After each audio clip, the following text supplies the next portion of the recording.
All right, listen up, you piece of junk GPS. Find me a restaurant and make it snappy.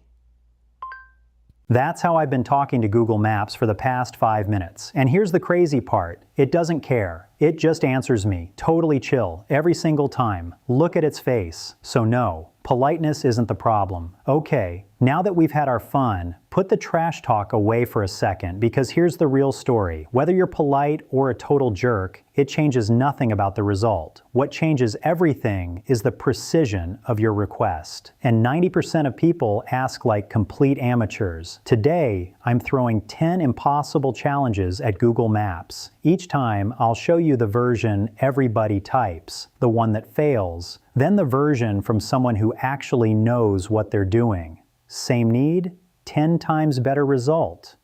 And you walk away with one rule per challenge. Challenge 7? I didn't even think it was possible. Here's the situation. You're on the road, your battery's draining, you need to charge soon. Everybody's reflex is to type 2 words, charging station, and Maps dumps a random list on you. One's on the other side of town, another one's occupied, a third one's straight up out of order. You've gained nothing. You're going to have to sort through it yourself. Now the pro version, you say it all at once.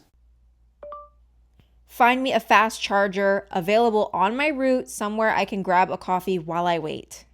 I found an Electrify America and a Mercedes-Benz station along your route, both offering fast charging with coffee options nearby. Would you like to stop at one of these?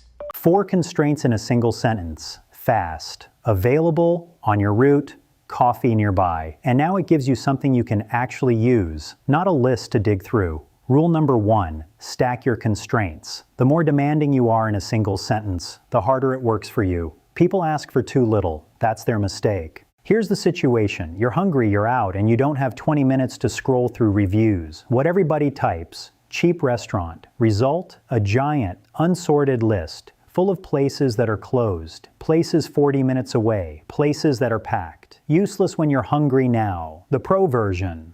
A restaurant open right now with outdoor seating, not too pricey, that still has tables 5 minutes away on foot.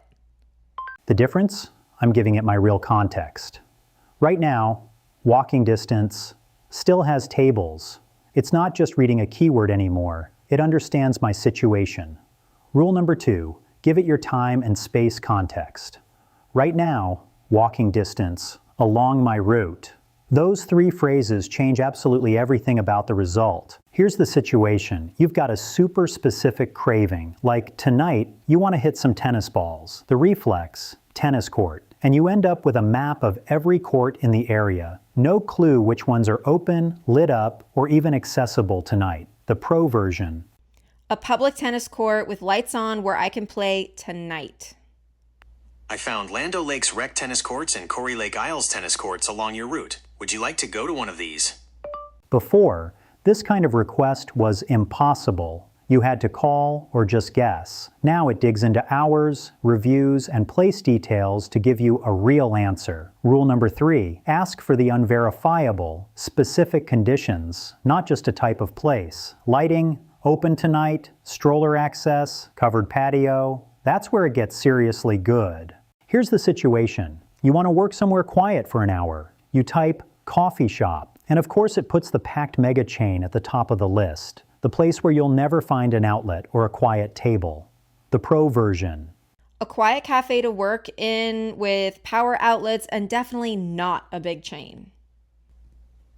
Babe Coffee Lounge and Latte Vino are local, non-chain spots open right now near your area. Both are highly rated, independent options that are excellent for getting some work done tonight. The thing nobody thinks of.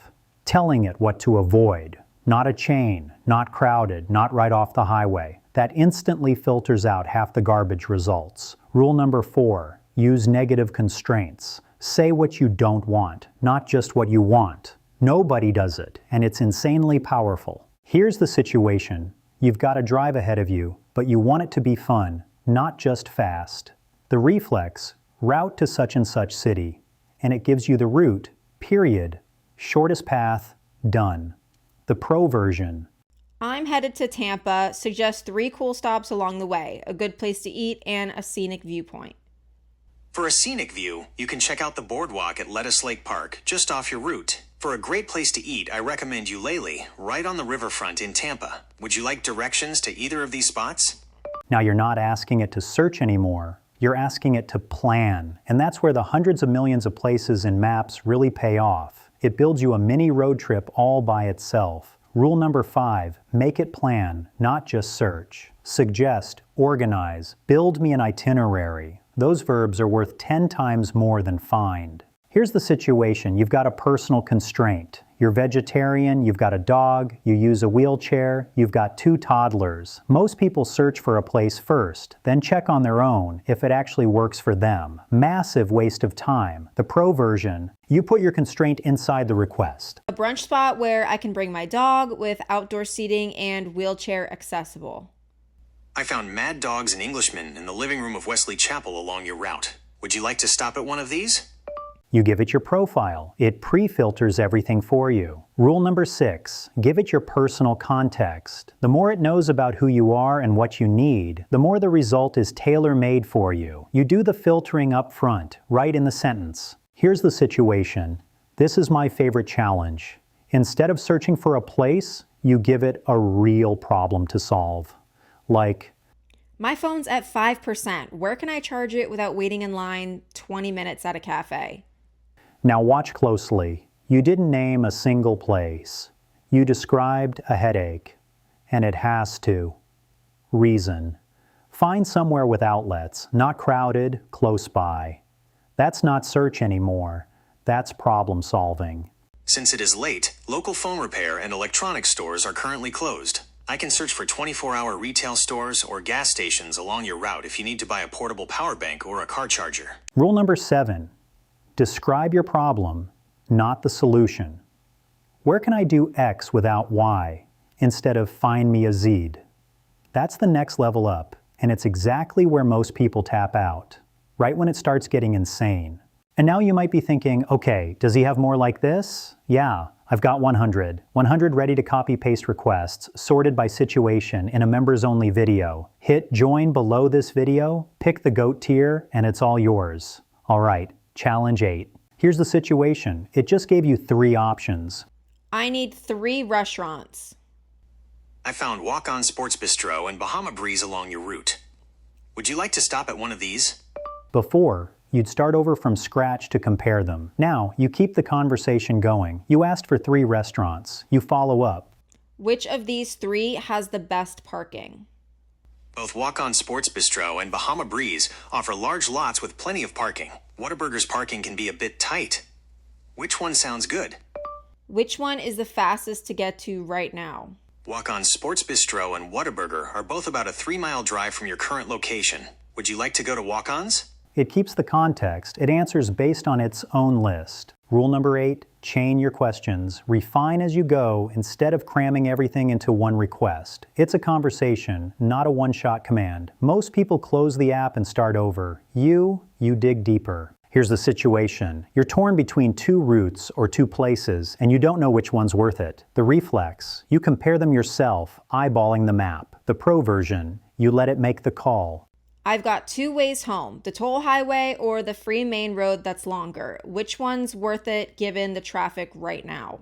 You're not asking for information. You're asking for a judgment call. Rule number 9, make it weigh the pros and cons. Time versus money, detour versus scenery, fast versus relaxed. It factors in real traffic and tells you what's actually worth it. You stop making blind decisions. Here's the situation. This time I'm pushing it too far on purpose. I ask it, find me a parking spot, free, covered, under 200 meters away, and tell me in real time if there are any spaces left.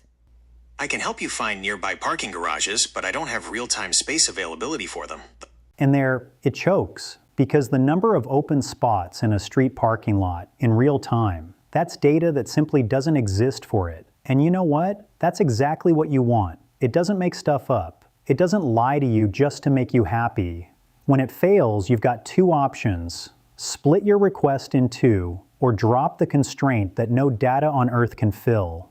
Rule number 10. When it breaks, split it up or cut the impossible. An AI that says, I don't know, is worth 1,000 times more than an AI that makes things up.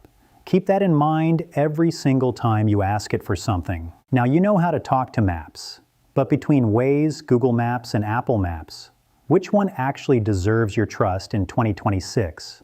I put all three through a full head-to-head test, and the results surprised me. It's right there. Click it. You won't regret it. All right, see you in the next one.